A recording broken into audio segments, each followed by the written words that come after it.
شفیع معظم نور مجسم مولائے کل دانائے سبل ختم الرسل حسن کل اخلاق کل وارث جینا وجہ تخلیق زمین و زماں دستگیر جہاں غم گسار زماں سید سربراں حامی بے کساں خاتم النبیین رحمت للعالمین احمد مجتبیٰ جناب حضرت محمد مصطفیٰ صلی اللہ علیہ وآلہ وسلم کی بارگاہ اقدس میں ہدیہ درود و سلام کا نذرانہ عرض کرنے کے بعد میرے نہایت ہی واجب الاحترام بزرگوں، دوستوں، عزیز بھائیوں، اللہ تبارک و تعالیٰ کا بے پناہ احسان و شکر ہے جس کی توفیق کے ساتھ جمعۃ المبارک کے دن اول وقت میں مسجد میں آنے کی توفیق ہوئی ہے۔ اللہ تعالیٰ کے حضور دعا ہے ہم سب کا یہاں بیٹھنا، سننا، سنانا اپنی بارگاہ عالیہ میں شرف قبولیت عطا فرمائے اور ہم سب کے لیے بخشش کا ذریعہ بنائے۔ محترم حاضرین، رمضان المبارک کی آمد ہے۔ آج کا خطبہ جمعہ استقبال رمضان شریف کے حوالے سے ہوگا۔ آج کے خطبے میں عظمت رمضان المبارک اور تراویح کی اہمیت اور کچھ رمضان المبارک کے حوالے سے مسائل وہ آپ کے سامنے عرض کروں گا۔ دعا کریں اللہ تعالیٰ ہم سب کو اس ماہ مقدس کا احترام کرنے کی توفیق نصیب فرمائے اور مکمل روزے رکھنے اور مکمل نماز تراویح ادا کرنے کا جذبہ نصیب فرمائے۔ حضرات کے سامنے آیت مقدسہ پڑھنے کی سعادت حاصل کی ہے۔ دوسرے پارے کی وہ آیت مقدسہ ہے۔ اللہ پاک نے رمضان المبارک کی فضیلت کو اور فرضیت کو بیان فرمایا ہے۔ فرمایا یا ایھا الذین آمنوا کتب علیکم الصیام کما کتب علی الذین من قبلکم لعلکم تتقون۔ ایمان والو، کتنا حسین جملہ ہے کہ اللہ تعالیٰ ایمان والوں کو مخاطب ہو کے فرما رہا، اے ایمان والو، روزے رکھنے والے ایمان والے ہیں۔ اے ایمان والو، روزے تم پہ فرض کیے گئے ہیں جیسا کہ تم سے پہلے لوگوں پر روزے فرض کیے گئے تھے۔ روزے کا مقصد کیا ہے؟ لعلکم تتقون، تاکہ تم پرہیزگار بن جاؤ، تاکہ تم متقی بن جاؤ۔ اے اللہ، جب کوئی پرہیزگار بنے، متقی بنے، اسے انعام کیا ملتا ہے؟ اللہ پاک نے فرمایا تلک الجنۃ التی نورث من عبادنا من کان تقیا، جنت ہم نے بنائی ہے اور جنت کا وارث ہم نے پرہیزگاروں کو بنا دیا ہے۔ کتنی فضیلت ہے، کتنا بڑا انعام ہے۔ آگے اللہ رب العزت نے امت مصطفیٰ کریم علیہ السلام کو تسلی دی ہے، ایام معدودات، یہ گنتی کے دن ہیں، تھوڑے سے دن ہیں۔ اپنی خواہشات پہ کنٹرول کرنا انعام بہت بڑا ہے، اور گنتی کے دن ہیں، ان کی قدر کرنا۔ آگے پھر کچھ لوگوں کو اللہ پاک نے یہاں سے جو لوگ بیمار رہتے ہیں یا سفر کرتے ہیں ان کا ذکر الگ بھی فرمایا ہے۔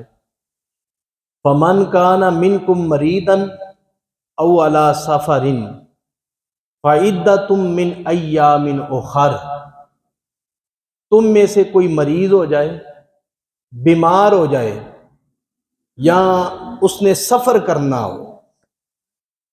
اس سفر سے مراد علماء فرماتے ہیں 3 دن کا سفر۔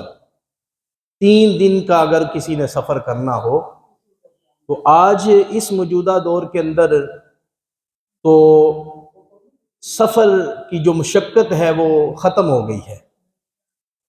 اس دور کے اندر لوگ پیدل سفر کرتے تھے۔ عرب کی شدت کے اندر اونٹوں پہ سفر کیا کرتے تھے۔ ان کا جسم گرمی کی تپش کی وجہ سے بہت زیادہ گرم ہو جاتا تھا، شدت کی پیاس محسوس کرتے تھے، تو سفر کی مشقت کی وجہ سے روزہ چھوڑنے کا حکم دیا گیا ہے۔ لیکن آج کے دور میں آپ جانتے ہیں کہ بندہ روزہ سعودی عرب میں رکھتا ہے اور کھولتا پاکستان میں ہے، اور اسے محسوس بھی کوئی نہیں ہوتا۔ جہاز کے اندر بھی اے سی وغیرہ لگے ہوتے ہیں، آگے جو ہی بندہ ایئرپورٹ پہ اترتا ہے وہاں بھی اے سی ماحول ہے، گاڑی میں بیٹھتا ہے وہاں بھی اے سی ماحول ہے، گھر میں سکون سے آ جاتا ہے۔ تو آج کل وہ سفر والی مشقتیں نہیں ہیں، لیکن اگر کوئی شرعی مسافر بھی بن جائے، اللہ پاک نے پھر بھی فرمایا اولا سافرین فعدۃ من ایام اخر، روزے اگر وہ مرض ہونے کی وجہ سے چھوڑ رہا ہے، اگر وہ سفر کی وجہ سے چھوڑ رہا ہے، تو پھر بھی روزوں کی معافی نہیں ہے، اور دنوں میں روزے پورے کرے۔ رمضان المبارک کے اگلے دنوں میں روزے پورے کر لیں۔ اور حدیث پاک میں یوں آیا ہے، جس نے رمضان المبارک کا ایک روزہ جان بوجھ کے چھوڑ دیا، ساری زندگی وہ روزے رکھتا رہے، لیکن جو اجر و ثواب رمضان کے روزے کا ہے وہ ساری زندگی روزے رکھ کے بھی پا سکتا۔ خود اندازہ کریں اس قدر رمضان المبارک کے روزے کی فضیلت اور عظمت ہے۔ وَعَلَى الَّذِينَ يُطِيقُونَهُ فِدْيَةٌ طَعَامُ مِسْكِينٍ،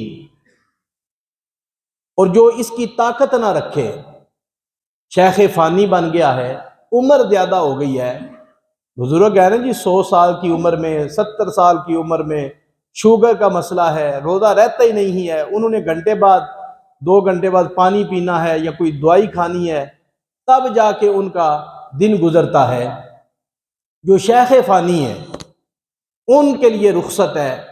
اللہ پاک نے فرمایا کہ وہ کسی مسکین کو کھانا دے دیں یا صدقہ فطر کی مقدار کے فی روزے کے بدلے پیسے دے دیں، جتنا صدقہ فطر بنتا ہے۔ آج کے دور میں تقریباً 300 روپیہ صدقہ فطر بن رہا ہے۔ کتنا؟ کم از کم 300 روپیہ صدقہ فطر بن رہا ہے۔ گویا جو بندہ صاحب حیثیت ہے، بزرگ ہے، کمزور ہے، روزہ نہیں رکھ سکتا، وہ اپنے فی روزے کے بدلے 300 روپیہ کسی مسکین کو، غریب کو دے دے، یا 2 ٹائم کا کھانا اس کے گھر میں بھیج دے۔ پیسے نہیں دے سکتا نہ دے، صبح کا شام کا 2 وقت کا کھانا اس کے گھر میں وہ بھیج دے۔ اگر کوئی اس طرح کا ماحول نظر نہیں آتا تو پھر دینی مدارس کے اندر وہ طلباء کی خدمت کر دے، مدرسے میں اپنے پیسے جمع کرا دے۔ تو یہ ساری باتیں اللہ پاک نے قرآن پاک میں بیان فرمائی ہیں کہ فَمَن تَطَوَّعَ خَيْرًا فَهُوَ خَيْرٌ لَهُ وَأَن تَصُومُوا خَيْرٌ لَكُمْ إِن كُنتُمْ تَعْلَمُونَ۔ اللہ پاک فرماتا ہے جب تم نے صدقہ فطر دینا ہے، مسکین کو کھانا دینا ہے، تو تھوڑا سا زیادہ کر دینا، نیکی کرنے میں زیادہ کرنا، یعنی پیسے تھوڑے سے زیادہ کر لینا، کھانا تھوڑا سا زیادہ بیچ دینا، یہ تمہارے لیے بہتر ہے۔ وَأَن تَصُومُوا خَيْرٌ لَكُمْ إِن كُنتُمْ تَعْلَمُونَ۔ پیچھے اللہ پاک نے بیماروں کو رخصت دی ہے، مسافروں کو رخصت دی ہے، لیکن آخر میں پھر بھی اللہ پاک نے کیا فرما دیا؟ وَأَن تَصُومُوا خَيْرٌ لَكُمْ إِن كُنتُمْ تَعْلَمُونَ، پھر بھی روزہ تمہارے لیے بہتر ہے۔ اے مریضو، اے مسافروں، پھر بھی روزہ تمہارے لیے بہتر ہے، اگر تم جانو تو روزہ ہی بہتر ہے، کسی صورت میں بھی روزے کی معافی نہیں ہے۔ تو روزے کی فرضیت کا منکر کافر ہے، اور روزہ چھوڑنے والا یہ گناہگار ہے، کبیرہ گناہ کا مرتکب ہے۔ لہذا جس طرح نماز فرض ہے، اسی طرح بھی رمضان کے روزے فرض ہیں۔ لہذا پہلے ہی ہم نے ذہن بنانا ہے کہ انشاءاللہ العزیز ہم نے سارے روزے رکھنے ہیں، اور اس خیال سے رکھنے ہیں کہ نہ جانے آئندہ رمضان ہمیں نصیب ہو یا نہ ہو۔ بس ان چیزوں کی ہم نے ذہن میں یہ باتیں رکھیں گے تو انشاءاللہ العزیز ہمارا رمضان بہتر گزرے گا۔ اور پھر اپنا احتساب کریں۔ صحابہ کرام جب رمضان شریف قریب آتا تھا تو اپنے دنیاوی معمولات کافی حد تک روک دیتے تھے کہ ہم نے رمضان شریف کے اندر عبادت کرنی ہے، ہم نے دنیاوی کام بہت کم کر دینے ہیں۔ ان لوگوں کے لیے یہ درس عبرت ہے کہ جو سارا سال کام تھوڑا کرتے ہیں لیکن رمضان المبارک کے اندر زیادہ کرتے ہیں۔ وہ تقریباً میری نظر میں دو محکمے ہیں، ایک درزی حضرات ہیں اور دوسرے نائی حضرات ہیں جو بال کاٹنے والے ہیں۔ وہ رمضان المبارک کے اندر بالخصوص آخری عشرے میں ان کے پاس بڑا رش ہوتا ہے، اور اسی طرح جو کپڑے سلائی کرنے والے ہیں۔ ان دونوں گروہوں سے میری مؤدبانہ گزارش ہے کہ اگر آپ ذہن بنا لیں گے کہ ہم نے نماز کے وقت نماز پڑھنی ہے، تراویح کے وقت ہم نے تراویح ادا کرنی ہے، باقی جو وقت بچے گا ہم نے کام کرنے ہیں، یہ ذہن میں رکھیں۔ دنیا کی زندگی ہم نے 50 60 70 سال گزارنی ہے، اور جہاں ہم نے جانا ہے وہ ایک لمبی زندگی ہے، وہ ایک طویل زندگی ہے، نہ جانے کب ختم ہوگی۔ اس کے لیے اپنے خواہشات کو ہم نے روک کے رکھنا ہے۔ پھر رمضان المبارک کے اندر آپ نے نیٹ کا کم استعمال کرنا ہے، موبائل کا بہت ہی کم استعمال کرنا ہے۔ ایک ذہن بنانا پڑے گا نا، جب تک ہم ذہن نہیں بنائیں گے ہم نیکیاں حاصل کر نہیں سکتے۔ فیس بک آپ نے چھوڑ دینی ہے، نیٹ کا استعمال بہت کم کر دینا ہے، دوستوں کے میسج سننے بند کر دینے ہیں۔ ہم نے ایک ذہن بنانا ہے کہ فجر کی نماز کے وقت ہم نے روزانہ ایک پارہ قرآن پاک کی تلاوت کرنی ہے۔ جب رمضان المبارک مکمل ہوگا تو ہمارا قرآن پاک بھی مکمل ہوگا۔ یار رمضان تو اسے کہتے ہیں نا کہ رمضان المبارک کا ایک ایک لمحہ ہم اس کی قدر کریں۔ امام اعظم ابو حنیفہ رضی اللہ تعالیٰ عنہ رمضان المبارک کے اندر 61 قرآن پاک پڑھتے تھے، ایک دن کے وقت، ایک رات کے وقت، اور ایک نماز تراویح میں سناتے تھے۔ 30 راتیں 30 دن، تو گویا کہ آرام تھوڑے لمحے کے لیے جو آپ کو کسی وقت نیند کا غلبہ ہو جاتا تو آپ تھوڑا سا آرام بھی کر لیتے۔ یعنی مراد کثرت قرآن ہے، وہ کمی بیشی بھی ہو سکتی ہے، کثرت قرآن مراد ہے۔ اس قدر قرآن پاک کی تلاوت زیادہ کیا کرتے تھے۔ امام شافعی رحمۃ اللہ تعالی علیہ، آپ نے زندگی میں ایسا رمضان بھی گزرا ہے، کتابوں میں لکھا ہے کہ آپ نے رمضان المبارک کے اندر 30 قرآن پاک پڑھے۔ اسی طرح عورتوں کے اندر رابعہ بصریہ، انہوں نے قرآن پاک پڑھنے میں کثرت کی ہے۔ بڑے بڑے ہمارے اکابرین بزرگ، انہوں نے قرآن پاک پڑھنے میں کثرت کی۔ تو کیا ہم ان کے غلام نہیں ہیں؟ ہم مسلمان نہیں ہیں؟ ہم بھی ذہن بنائیں کہ کم از کم یار ایک قرآن پاک تو رمضان المبارک کے اندر ضرور ختم کریں گے۔ یہ ذہن بنانا پڑے گا۔ پھر آپ ذہن بنائیں کہ ظہر کی نماز باجماعت ادا کرنی ہے، ظہر کے بعد ہم نے 1 گھنٹہ درود پاک پڑھنا ہے، عصر کے بعد ہم نے ذکر کرنا ہے، مغرب کے بعد ہم نے اوابین کے نفل بھی پڑھنے ہیں، عشاء کی نماز ہم نے باجماعت مسجد میں ادا کر کے 20 تراویحیں مکمل پڑھنی ہیں، پھر اس کے بعد ہم نے آرام کرنا ہے، پھر صبح سحری ہم نے کرنی ہے۔ حضور علیہ الصلوۃ والسلام نے فرمایا سحری ضرور کیا کرو۔ یہودی مذہب میں سحری کوئی نہیں ہے، عیسائی مذہب میں سحری کوئی نہیں ہے۔ ان کا روزہ کیسا ہے؟ شام کو کھولتے ہیں اور جب وہ سو جاتے ہیں، سونے کے بعد ان کا روزہ شروع ہو جاتا ہے۔ جب حضور علیہ الصلوۃ والسلام آپ کی امت پہ روزے فرض ہوئے تو طریقہ یہی تھا، ابھی پہلا ہی رمضان المبارک تھا، اور طریقہ یہ تھا کہ جب ہم نے کھانا کھا لیا ہے، پی لیا ہے، اور اس کے بعد ہم تھوڑی سے آنکھ ہماری لگ گئی ہے تو اس کے بعد چاہے آنکھ کھل جائے تو ہمارا روزہ سٹارٹ ہو گیا ہے۔ تو ابھی پہلا ہی سال تھا، پہلے ہی رمضان المبارک تھا، تو رمضان المبارک کی راتوں کے اندر بھی روزہ تھا، 23 گھنٹے کا روزہ تھا، ابھی پہلا ہی روزہ تھا۔ تو ایک صحابی تھے، بڑے عظیم الشان جلیل القدر صحابی تھے، وہ کھانا انہوں نے کھایا، روزہ افطار کیا، افطار کرنے کے بعد آنکھ لگی، پھر آنکھ کھل بھی گئی، وہ اپنی زوجہ محترمہ کے پاس چلے گئے، تو پھر خیال آیا میرا تو روزہ شروع ہو گیا تھا، اور رمضان المبارک کی راتوں میں اپنی بیویوں کے پاس جانا تو ممنوع ہے، روزہ تو ٹوٹ جاتا ہے، اب پہلے ہی سال ہے، اب نہ جانے بنے گا کیا۔ وہ صحابی آنکھوں سے آنسو بہاتے ہوئے امام الانبیاء کی بارگاہ میں چلے گئے۔ یا رسول اللہ صلی اللہ علیہ وسلم، آپ نے فرمایا ہے کہ راتوں کو بھی روزہ ہے، تو اب یہ معاملہ میرے ساتھ ہو گیا ہے، اب اس کا کفارہ کیا بنتا ہے؟ رو رہے ہیں۔ اللہ رب العزت کو محبوب علیہ السلام کے صحابی کا رونا پسند آ گیا۔ پہلے ہی سال ہے تو اللہ پاک نے قرآن اتار دیا، احل لکم لیلۃ الصیام الرفث الی نسائکم، رمضان المبارک کی راتوں میں اپنی بیویوں کے پاس جانا ہم نے تمہارے لیے حلال کر دیا ہے۔ اللہ تعالیٰ نے اس صحابی کی غلطی کو پوری امت کے لیے رحمت بنا دیا ہے، پوری امت کے لیے رحمت بنا دیا۔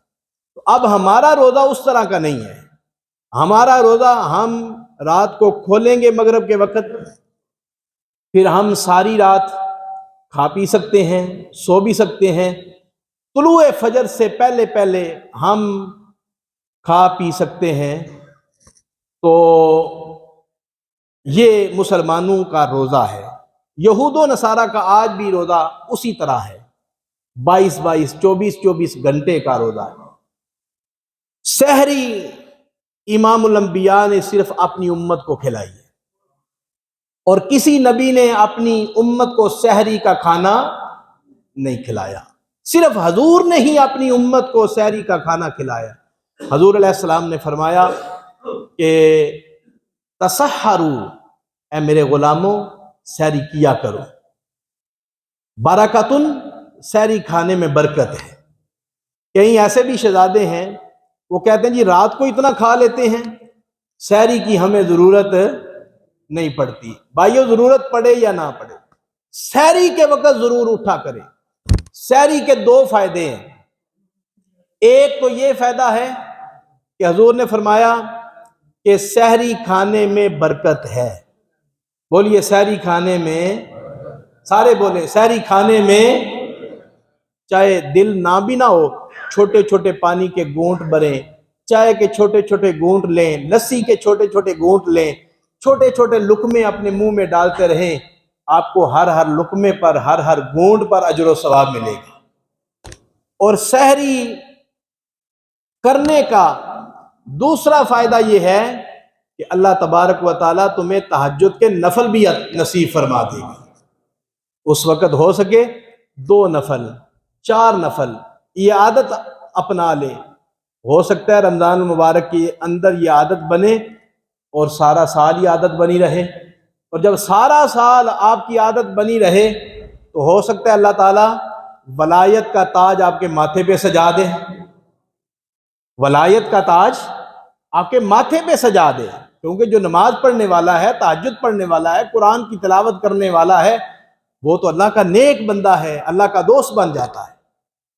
اس لیے محترم حاضرین، رمضان المبارک کے ایک ایک لمحے کی ہم نے قدر کرنی ہے، قدر کرنی ہے۔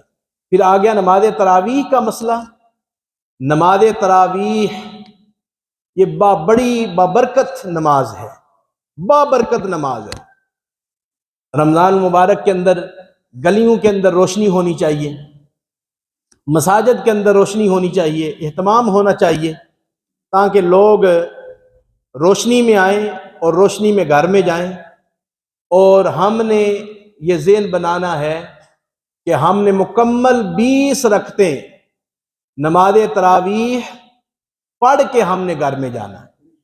بڑے بڑے ہیلے بہانے دل میں آتے ہیں جب بندہ مسجد میں آتا ہے، کوئی 8 پڑھ کے چلے جاتے ہیں، کوئی 12 پڑھ کے چلے جاتے ہیں، گویا تم نے اللہ رسول کا حکم نہیں مانا، اپنے خواہشات کی پیروی کی ہے۔ من اتخذ الہہ ہواہ، اللہ پاک فرماتا ہے بہت سے ایسے لوگ ہیں جنہوں نے اپنے نفس کو خدا بنایا ہوا ہے، اپنے نفس کی پیروی کرتے ہیں، اپنے نفس کی خواہشات کے پیچھے چل رہے ہیں۔ کیا ایسا نہیں ہو رہا؟ اگر اللہ رسول کی مانے تو مسجد میں آ کے 8 پڑھ کے کون جاتا ہے؟ جو 8 پڑھ کے جاتا ہے۔ اور یہ بھی سن لیں کہ 8 نماز تراویح کا کسی کتاب میں کوئی ثبوت نہیں، کسی ضعیف سے ضعیف حدیث پاک کے اندر بھی 8 کا ذکر ہے۔ میں بڑی ذمہ داری سے بات کر رہا ہوں، وہ حدیث پاک کیا ہے وہ بھی میں عرض کر دیتا ہوں۔ ام المومنین حضرت عائشہ صدیقہ رضی اللہ تعالی عنہا، آپ فرماتی ہیں حضور کی نماز جو پورے سال کی نماز ہے، رمضان اور غیر رمضان جو پورے سال کی نماز ہے، وہ 11 رکھتے تھی۔ کتنی رکھتے تھی؟ 11 پورے سال کی۔ اگر یہاں سے مراد 8 تراویحاں لی جائیں تو پھر تو پورا سال ہی تراویحاں پڑھنی پڑے گی نا، پورا سال۔ اور ام المومنین فرماتی ہیں کہ 8 رکعتیں آپ تہجد پڑھا کرتے تھے۔ علماء فرماتے ہیں ام المومنین کے اس حدیث پاک کا جو مفہوم علماء نے بیان کیا، 8 رکعتیں حضور تہجد کی نماز ادا فرماتے تھے اور 3 وتر ادا فرماتے تھے۔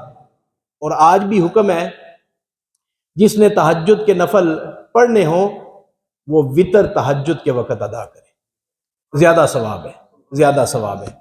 تو حضور علیہ الصلوۃ والسلام نے اپنے دور مقدس کے اندر آپ نے 3 دن تراویح کی جماعت فرمائی ہے۔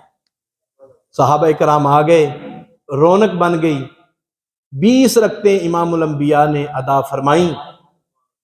حضور نے قرآن پڑھا، صحابہ کا جمع غفیر ہو گیا، بڑا حسن، وہ کیسا ماحول ہوگا جب امام الانبیاء مصلی پہ کھڑے ہوں۔ رمضان المبارک کی سہانی گھڑیاں ہوں گی، رمضان کی راتیں ہوں، امام الانبیاء مصلی پہ ہوں، صحابہ حضور کے پیچھے ہوں، اور امام الانبیاء نے تراویح کے اندر قرآن پڑھا۔ الذین آتیناہم الکتاب یتلونہ حق تلاوتہ، اللہ پاک فرماتے ہیں ہم نے جن پہ قرآن اتارا ہے انہوں نے قرآن پڑھنے کا حق ادا کر دیا۔ خود اندازہ کریں حضور نے کتنے محبت کے ساتھ، کس جوش عقیدت کے ساتھ، کتنی اللہ کی محبت کے ساتھ قرآن کی تلاوت کی ہوگی کہ وہ رب ہو کے کہہ رہا ہے کہ جس ہستی پہ ہم نے قرآن نازل کیا ہے اس ہستی نے قرآن پڑھنے کا حق ادا کر دیا۔ اللہ کرے یہی ذوق ہمیں نصیب ہو۔ رمضان مبارک کے اندر جو قرآن کے قاری ہیں اتنی محبت سے قرآن سنائیں، اخلاص کے ساتھ قرآن پڑھیں، اور جو قرآن سننے والے ہیں وہ بھی پیچھے محبت اور اخلاص کے ساتھ قرآن پاک سنیں۔ حضور کا فرمان ہے جتنا ثواب قرآن پڑھنے والے کو مل رہا ہے اتنا ہی قرآن سننے والے کو مل رہا ہے۔ بھائی یہ کتنا اسلام کے اندر کتنا بڑا انعام ہے۔ اس نے تو محنت کی ہے، وہ تو زبانی پڑھ رہا ہے، وہ تو پورے سال کا نچوڑ پیش کر رہا ہے، آپ تو صرف محبت اور اخلاص کے ساتھ پیچھے کھڑے ہیں، اور آپ کے لیے کتنا بڑا انعام ہے۔ فرمایا جتنا پڑھنے والے کو ثواب ہے اتنا سننے والے کو ثواب ہے۔ اور پھر حضور علیہ السلام نے فرمایا الصیام والقرآن یشفعان للعبد یوم القیامہ، قرآن اور رمضان قیامت کے دن بندے کی شفاعت کرے گا۔ رمضان کہے گا اے اللہ اس بندے نے اپنی خواہشات کو ترک کیا، کھانا چھوڑا، پینا چھوڑا، اس کے حق میں میری شفاعت قبول فرما۔ قرآن کہے گا اے اللہ اس نے اپنی خواہشات کو ترک کیا، بستر کے قریب نہ گیا، مسجد میں آیا، تراویح کے اندر قرآن سنتا رہا، اللہ اکبر، اس کے حق میں میری شفاعت قبول فرما۔ حضور فرماتے ہیں اللہ رمضان کی شفاعت بھی اور قرآن کی شفاعت بھی بندے کے حق میں قبول فرما لے۔ خود اندازہ کریں کتنا بڑا انعام، کتنا بڑا انعام ہے۔ تو حضور علیہ الصلوۃ والسلام نے 3 دن نماز تراویح ادا فرمائی۔ چوتھے دن حضور تشریف نہ لائے، عرض کی یا رسول اللہ صلی اللہ علیہ وسلم بڑا لطف آیا ہے، کیسی اعلیٰ عبادت ہے رمضان المبارک کی راتوں میں، حضور آپ اب تشریف نہیں لاتے، تیرا میرا عمل اور ہے، تیرا میرا عمل میں ہم ساری زندگی بھی کوئی رکعتیں پڑھیں، نفل پڑھیں، تیری ادائیں اور میری ادائیں اللہ کو پسند نہیں ہیں۔ ہاں اللہ قبول فرما لیتا ہے اپنے محبوب کے صدقے میں، لیکن اپنے محبوب کی ہر ادا سے اللہ کو بڑا ہی پیار ہے۔ حضور فرمانے لگے میں نے اس لیے تراویحیں پڑھانی چھوڑ دی ہیں کہیں امت پہ اللہ فرض نہ فرما دے، کیونکہ میرا پڑھانا اللہ کو بڑا ہی پسند ہے، تو اس لیے میں نے چھوڑ دیا۔ پھر سیدنا صدیق اکبر رضی اللہ تعالیٰ عنہ کے دور میں صحابہ اپنے اپنے گھروں میں 20 رکعتیں ادا فرماتے تھے، جامع ترمذی کے اندر حدیث پاک۔ پھر جب حضور کے وصال مبارک کے بعد 2.25 سال کا زمانہ گزرا جو سیدنا صدیق اکبر رضی اللہ تعالیٰ عنہ کا تھا، گزرا تو فاروق اعظم رضی اللہ تعالیٰ عنہ کا دور مقدس آیا، آپ نے 10 سال حکومت فرمائی۔ کتنے سال؟ 10 سال۔ خیال آیا کہ یہ معاملہ تراویحوں والا بڑا سست ہے، کوئی گھروں میں پڑھتے ہیں، کوئی ادھر پڑھتے ہیں، کوئی تھکے آتے ہیں، کوئی پڑھتے ہیں۔ فاروق اعظم رضی اللہ تعالیٰ عنہ نے اعلان فرمایا کہ آج تمام صحابہ رسول اللہ صلی اللہ علیہ وسلم کی مسجد میں جمع ہو جائیں، مسجد نبوی میں سارے صحابہ آ جائیں۔ فاروق اعظم کے اعلان پر تمام صحابہ مسجد نبوی میں آ گئے۔ فاروق اعظم رضی اللہ تعالیٰ عنہ مسجد نبوی کے اندر دیے روشن کر رہے ہیں، مسجد نبوی میں چراغاں کر رہے ہیں۔ علی شیر خدا آئے، انہوں نے جب مسجد کو جگمگ جگمگ ہوتے دیکھا، مسجد کو چراغاں ہوتے ہوئے دیکھا، تو فاروق اعظم کو مولا علی شیر خدا نے دعا دی، اے اللہ جس طرح عمر نے مسجد کو روشن کیا ہے اس طرح عمر کی قبر کو روشن فرما دے۔ یہ علی شیر خدا کی دعا ہے۔ یہ کس کی دعا ہے؟ مولا علی شیر خدا فاروق اعظم کے حق میں ہے۔ کون کہتا ہے کہ ہم تم میں جدائی ہوگی، یہ خبر کسی دشمن نے پھیلائی ہوگی۔ صحابہ کرام تو آپس میں ایک دوسرے کو دعائیں دے رہے ہیں، دعائیں دے رہے ہیں۔ تو پھر مسجد نبوی میں باقاعدہ فاروق اعظم نے اعلان فرمایا، تمام صحابہ جمع ہو گئے۔ جس کو مسجد نبوی میں سب سے پہلے قرآن الحمد سے لے کر والناس تک سنانے کی سعادت حاصل ہوئی، اس عظیم ہستی کا نام حضرت ابی بن کعب ہے۔ سب کہیں رضی اللہ تعالیٰ۔ انہوں نے 1.25 لاکھ صحابہ میں سے سب سے پہلے مسجد نبوی شریف کے اندر پورا قرآن پاک کھڑے ہو کے سنایا ہے۔ ان کا نام ابی بن کعب ہے۔ اللہ اکبر۔ ابی بن کعب اتنا سونا قرآن پڑھتے تھے، اتنا پیارا قرآن پڑھتے تھے۔ ایک دن نا اللہ پاک نے ان کی شان کو بڑھانے کے لیے اپنے محبوب سے فرمایا، اے پیارے مصطفیٰ ذرا جاؤ نا، دھیمے دھیمے قدم اٹھا کے ابی بن کعب کے گھر میں جاؤ اور انہیں جا کے قرآن سناؤ۔ جب تم ان کو قرآن سناؤ گے تو ان کی شان بڑھ جائے گی، ان کی فضیلت زیادہ ہو جائے گی۔ حضور علیہ الصلوۃ والسلام خرامہ خرامہ دھیمے دھیمے قدم اٹھا کے چلتے چلتے ان کے گھر میں چلے گئے۔ یہ اتنا حسین قرآن پڑھتے تھے کہ ایک دن نا یہ اپنے گھر میں قرآن پڑھ رہے تھے، حضور علیہ الصلوۃ والسلام مدینہ پاک کی گلی سے گزر رہے تھے، ان کا قرآن پڑھنے کا لہجہ اتنا پیارا تھا کہ مصطفیٰ کریم کے قدم رک گئے، حضور نے قدم روک لیے، قرآن پڑھتے رہے، حضور سنتے رہے۔ جب انہوں نے قرآن پڑھنا روکا، حضور علیہ الصلوۃ والسلام آگے تشریف لے گئے۔ صبح کو حضور کی بارگاہ میں آئے تو میرے کریم آقا علیہ السلام نے فرمایا، اے میرے غلام، رات کو تم گھر میں بیٹھ کے قرآن پڑھ رہے تھے، میں تمہارا قرآن گلی میں کھڑا ہو کے سن رہا تھا۔ انہوں نے عرض کی، حضور مجھے پتہ ہوتا نا کہ آپ قرآن سن رہے ہیں، میں مزید سنوار کے پڑھتا، میں مزید خوبصورت کر کے پڑھتا، میں تو اپنے محبت میں پڑھ رہا تھا۔ چلو، یہ وہی صحابی ہیں جن کا قرآن حضور نے گلی میں کھڑے ہو کے سنا ہے۔ اب حضور علیہ الصلوۃ والسلام ان کے گھر میں تشریف لے گئے تو عرض کی، حضور آپ میرے پاس تشریف لائے ہیں، مجھے آپ حکم فرماتے میں آپ کے گھر میں آ جاتا۔ حضور علیہ السلام نے فرمایا، اے میرے غلام، میں خود نہیں آیا، اللہ نے بھیجا ہے۔ مشکوٰۃ شریف کی کتاب ہے، حدیث پاک وہاں موجود ہے۔ اس صحابی نے جب یہ لفظ سنے، حضور نے فرمایا، میں خود نہیں آیا، اللہ نے تیرا نام لیا ہے، مجھے تیرے پاس بھیجا ہے۔ اس صحابی کی آنکھوں میں موٹے موٹے آنسو آ گئے، کہاں میں، کہاں میرا خدا، وہ خدا ہو کے میرا نام لے رہا ہے، اور میرے رب نے میرا نام لیا ہے، پھر اپنے محبوب کو میرے پاس بھیجا ہے۔ آنکھوں میں موٹے موٹے آنسو جاری ہو گئے۔ اللہ اکبر، اپنی قسمت پہ ناز کرنے لگے۔ حضور علیہ الصلوۃ والسلام نے قرآن سنایا۔ یہ وہی خوش نصیب ہیں جن کو پھر مسجد نبوی میں سب سے پہلے قرآن سنانے کا شرف نصیب ہوا ہے۔ محترم حاضرین، ابو بکر صدیق اب 20 رکعتیں پڑھتے رہے۔ فاروق اعظم آپ کے دور کے اندر باقاعدہ 20 رکعتوں کی تراویح کی جماعت شروع ہو گئی۔ عثمان غنی کے دور میں 20 رکعتوں کی جماعت ہوتی رہی۔ مولا علی شیر خدا کے دور میں 20 رکعتوں کی جماعت ہوتی رہی۔ حضور داتا صاحب لے لیں، غوث پاک لے لیں، معین الدین چشتی اجمیری، تمام اولیاء کابرین جتنے بھی گزرے ہیں، سب کا 20 رکعتوں میں اتفاق ہے۔ 20 رکعتیں نماز تراویح پر سب کا اتفاق ہے۔ اور لفظ تراویح، یہ لفظ ہی اس بات پہ دلالت کرتا ہے کہ 8 نہیں زیادہ ہیں۔ کیوں؟ تراویح ترویحہ کی جمع ہے۔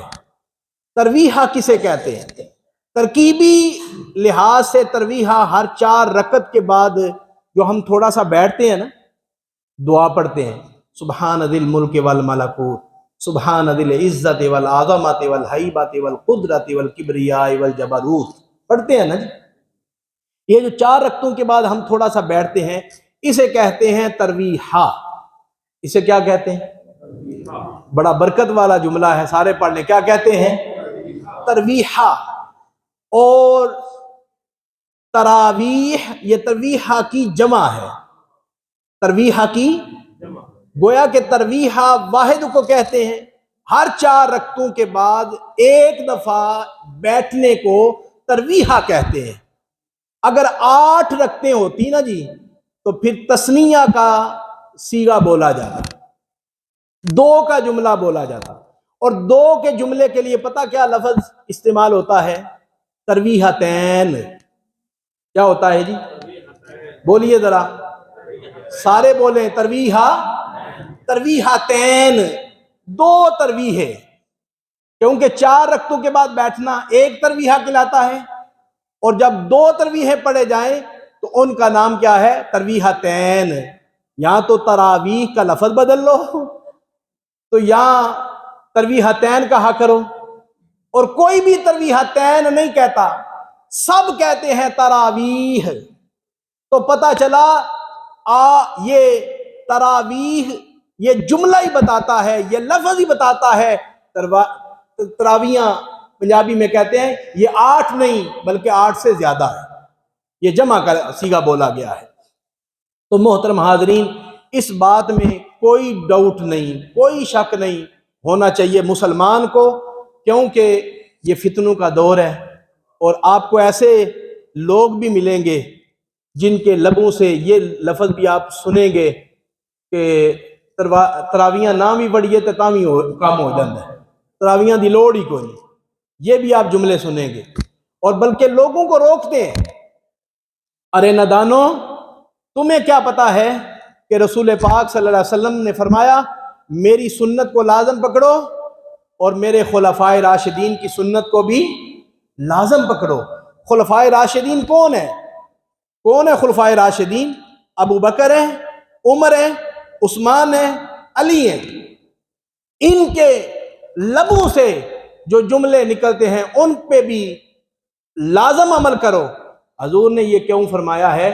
کیونکہ کوئی احکامات ایسے ہوں گے جو حضور فرماتے ہیں میں تو دنیا سے پردہ کر جاؤں گا، یہ میرے چار جو میرے غلام ہیں یہ جاری فرمائیں گے. حضور علیہ الصلوۃ والسلام کے دور مقدس کے اندر قرآن کے اوپر زیر زبریں بولیے نہیں تھی. حضور کے دور مقدس کے اندر یہ کتابی صورت میں قرآن نہیں تھا. حضور کے دور مقدس کے اندر جمعے کی دوسری اذان، حضور کے دور مقدس کے اندر صبح کی اذان میں الصلاۃ خیر من النوم. بھائی یہ سارے صحابہ نے یہ کام کیے، یہ صحابہ نے کیے ہیں. جب وہ سارے کام مان رہے ہو تو پھر یہ بھی مانو نا کہ فاروق اعظم رضی اللہ تعالی عنہ کا حفاظ پہ بہت بڑا احسان ہے. اس میں یہ حکمت ہے، اگر تراویح کی امامت فاروق اعظم جاری نہ فرماتے آج آپ کو درجنوں میں حافظ ملتے، کروڑوں میں حافظ نہ ملتے. کوئی اللہ کا ولی حافظ ہوتا. آج جتنے بھی قرآن کے حافظ ہیں یہ نماز تراویح کا صدقہ ہے. اس بات میں کوئی شک تو نہیں نا، یہ تراویح کا صدقہ ہے. تو الحمدللہ پوری دنیا میں قرآن پڑھا جا رہا ہے. پوری دنیا میں تراویح کے اندر الحمد سے لے کر والناس تک پورا قرآن پاک سنایا جا رہا ہے. یہ سب کا ثواب اجتماعی طور پر فاروق اعظم کی ذات کو جائے گا. کیوں؟ حضور نے فرمایا جس نے اسلام کے اندر ایسا کام کیا جس سے اسلام کو فائدہ پہنچا ہو،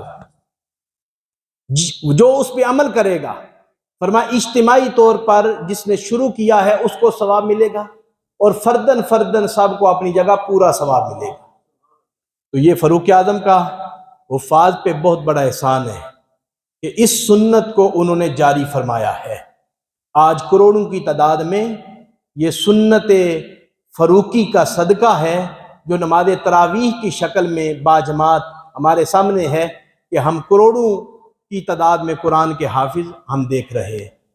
تو ایک تو یہ پیغام ہے کہ آج سے ہم نے ارادہ کرنا ہے کہ 8 رکعتیں پڑھ کے مسجد سے بھاگنا نہیں ہے. یہ بہت بڑا دھوکہ ہے، یہ بہت بڑا دھوکہ ہے کہ مسجد کو چھوڑا، قرآن کو چھوڑا، امام کو چھوڑا صرف اپنے دل کی خواہش کو پورا کرنے کے لیے، صرف اپنے دل کی خواہش کو مٹانے کے لیے، صرف گلی اور چوکوں میں کھڑے ہونے کے لیے، صرف اپنی بستر پہ آرام کرنے کے لیے. دوستو رمضان المبارک کے اندر بھی اگر آپ نے اپنے نفس کو نہ چھوڑا تو پھر خسارہ ہمارا ہی ہے، نقصان ہمارا ہی ہے. تو اس لیے روزے کو ہم نے پایا تکمیل تک خوبصورت طریقے سے چڑھانا ہے، خوبصورت طریقے سے. روزے کا اجر بہت زیادہ ہے، بہت زیادہ اجر ہے. کیوں؟ کہ جب بندہ نماز پڑھتا ہے تو اس کا یہ عمل فرشتے لکھتے ہیں. جب بندہ حج کرتا ہے تو اس کا یہ عمل فرشتے لکھتے ہیں. جب بندہ عمرہ پڑھتا ہے تو اس کا یہ عمل فرشتے لکھتے ہیں. جب بندہ کوئی سخاوت کرتا ہے اس کا یہ عمل فرشتے لکھتے ہیں. اور جب بندہ روزہ رکھتا ہے، کھانا چھوڑتا ہے، پینا چھوڑتا ہے، خواہشات نفس کو ترک کرتا ہے تو فرشتے ثواب لکھنے لگتے ہیں. تو اللہ پاک فرماتا ہے فرشتوں کیا کرنے لگے ہو؟ عرض کرتے ہیں مولا روزے داروں کا ثواب لکھنے لگے ہیں. اللہ پاک فرماتا ہے روزہ تو صبر سے ہے اور صبر کا تم اجر لکھو گے. میں نے تو قرآن میں فرما رکھا ہے انما یوفی الصابرون اجرہم بغیر حساب، کہ میں صبر کرنے والوں کو حساب کر کے اجر نہیں دیتا، بغیر حساب کے دیتا. انہوں نے میری ذات کے لیے کھانا چھوڑا، پینا چھوڑا، خواہشات نفس کو ترک کیا، انہوں نے زبان کا روزہ رکھا، انہوں نے کان کا روزہ رکھا، انہوں نے آنکھوں کا روزہ رکھا، انہوں نے پورے اعضاء کا روزہ رکھا، یہ روزے کی حالت میں قرآن پڑھتے رہے، یہ روزے کی حالت میں ذکر کرتے رہے، یہ روزے کی حالت میں نیکیاں کرتے رہے۔ اب ان کا اجر میں حساب کر کے نہیں دوں گا، بغیر حساب کے عطا کر دوں۔ الصوم لی وانا اجزی بہ، اللہ پاک حدیث قدسی ہے، حضور فرماتے ہیں، اللہ پاک فرماتا ہے روزہ میرے لیے ہے اور اس کی جزا میں خود دوں گا۔ صوفیاء نے مسئلہ ہمارا حل کر دیا۔ صوفیاء فرماتے ہیں اس لفظ کو یوں پڑھا جائے، الصوم لی وانا اجزا بہ، اللہ پاک فرماتا ہے روزہ میرے لیے ہے اور میں ہی روزے کی جزا ہوں۔ گویا جو روزہ رکھتا ہے اسے اللہ ملتا ہے۔ اس مسئلے کی مزید وضاحت یوں ہے، نمازی نماز پڑھے تو جنت ملتی ہے، حاجی حج کرے تو جنت ملتی ہے، قاری قرآن پڑھے تو جنت ملتی ہے، قاضی انصاف کرے تو جنت ملتی ہے، غازی جہاد کرے تو جنت ملتی ہے، سخی سخاوت کرے تو جنت ملتی ہے، اور روزہ دار روزہ رکھے جنت بھی ملتی ہے۔ جنت بنانے والا خالق و مالک بھی ملتا ہے، رب بھی ملتا ہے۔ اس سے بڑی کوئی جزا ہے؟ اس سے بڑی جزا ہی کوئی۔ اللہ پاک فرماتا ہے روزے داروں کو میں خدا ملتا ہوں، میں رب ملتا ہوں روزے داروں کو۔ اللہ اکبر۔ تو محترم حاضرین، روزہ آپ نے سوچ و بچار کے اندر یہ بات لانی نہیں کہ ہم نے روزہ چھوڑنا ہے۔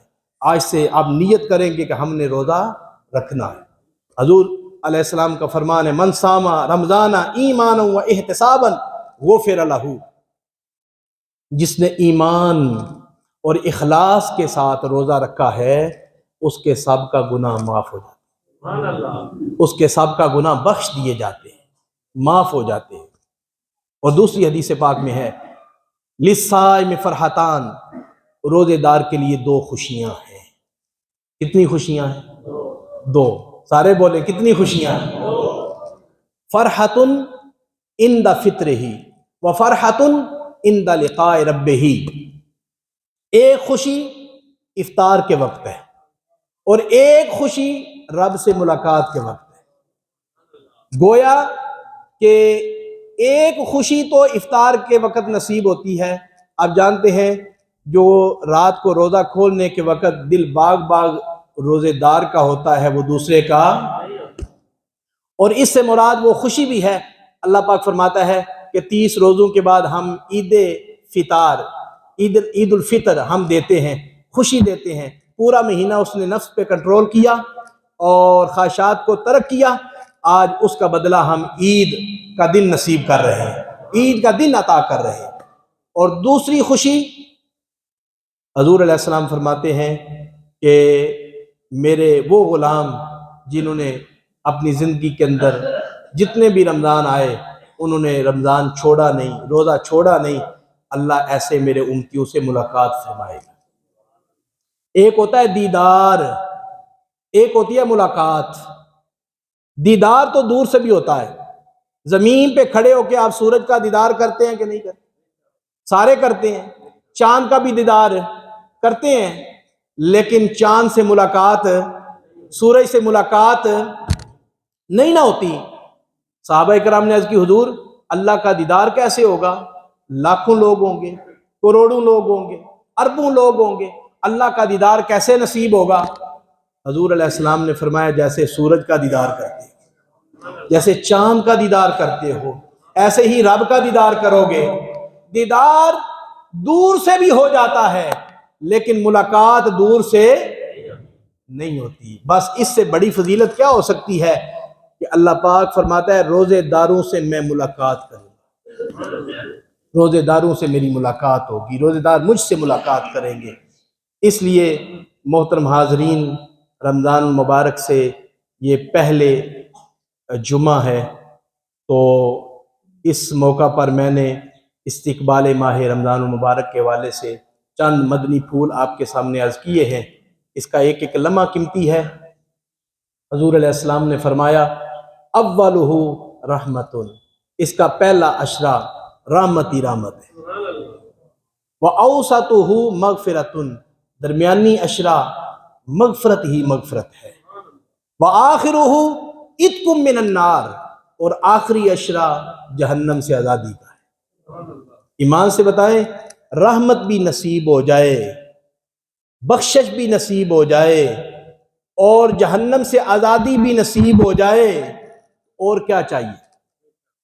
اور کیا چاہیے؟ اور عبرت کے طور پر آخر میں حدیث پاک سن لیں، حضور علیہ السلام تشریف لائے، مسجد نبوی ہے، ایک سیڑھی پہ قدم رکھا، آمین کہا، دوسری سیڑھی پہ قدم رکھا، آمین کہا، تیسری سیڑھی پہ قدم رکھا، آمین کہا۔ صحابہ کرام نے عرض کی، حضور آمین آمین آمین فرما رہے ہیں، اس کی حکمت کیا ہے؟ حضور علیہ السلام نے فرمایا، میرے پاس جبریل کھڑے۔ حضور فرمایا کرتے تھے، جو میں دیکھتا ہوں وہ تم، جبریل آئے ہوئے ہیں لیکن صحابہ جبریل کی زیارت نہیں کر رہے۔ حضور فرماتے ہیں جبریل آئے ہوئے ہیں، انہوں نے 3 ہلاکت کی دعائیں کی ہیں اور میں نے آمین کہا ہے۔ پہلی ہلاکت کی دعا انہوں نے کیا کی؟ بعودا من ذکرتا اندہ فلم یصلی علیک قلت آمین۔ حضور جس امتی کے سامنے آپ کا نام نامی اسم گرامی لیا جائے تو آپ کا نام نامی اسم گرامی سن کے آپ پہ درود نہ بھیجے، وہ بندہ ہلاک ہو جائے۔ تو میں نے کہا آمین۔ اور دوسرا جبریل علیہ السلام نے دعا مانگی ہے، بعودا من ادرکا اندہ الکبر او احدہما فلم یدخلہ الجنۃ قلت آمین۔ حضور جو اپنے ماں باپ کے بڑھاپے کو پائے اور ان کی خدمت کر کے جنت نہ پا سکے، وہ بھی ہلاک ہو جائے۔ یہ بڑی دکھی داستان ہے۔ بڑے رلتے ہوئے والدین میں نے دیکھے کہ والدین بڑھاپے کو ہیں لیکن اولاد کے دلوں میں ماں باپ کی محبت نہیں ہے۔ یہ خوش نصیبی ہے، ورنہ والدین بچپن میں بھی فوت ہو جاتے ہیں، بچے چھوٹے چھوٹے خود ہی رلتے ہوئے پلتے ہیں۔